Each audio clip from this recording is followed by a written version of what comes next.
Did you know that you can reach the summit of the highest peak in Utah in a single day? Come with us on an adventure to Kings Peak with our rescue dog, Lila.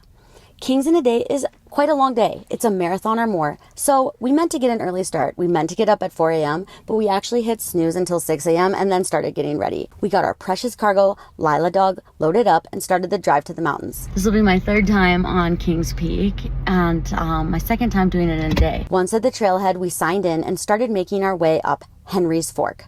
We were really excited to share this peak with Lila. I'm Caroline Gleich, a professional skier and mountaineer, and my partner Rob and I are professional athletes and adventurers. We've climbed hundreds of big mountains together around the world, and we first met our Lila dog 4.5 years ago during the pandemic.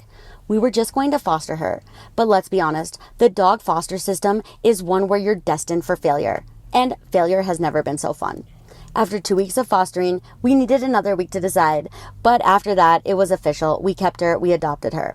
And since then, she made a goal to climb 100 unique peaks in her lifetime. We love having this shared goal with her because it's motivated us to get out and explore new corners of our home mountains in Utah. We've been training with Lila to do Kings Peak all summer. So once we were on the route, we were so excited to put it all together. We had about 10 miles of mostly flat trails with many creek crossings and opportunities for Lila to cool down and get water. There were beautiful wildflowers. We were getting closer to our goal, but the clouds started moving in.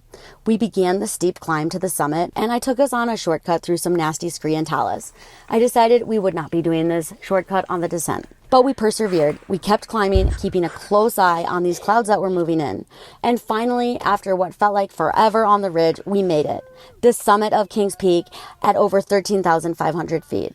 This was a multi-year goal realized. And then the weather moved in. Hail, thunderstorms, and we actually had to hunker down for about 15 minutes to wait for some lightning to pass. But then we continued. The whole route was a marathon length, 26.2 miles. It was Lila's first marathon, her longest and highest hike, and we were so proud of how the team did. Here's to more peaks together. Would you do this with your dog? I'd love to hear how you and your dog get out and explore the world together. And be sure to follow along to see more progress on Lila's goal. She's currently at 53 out of 100 peaks.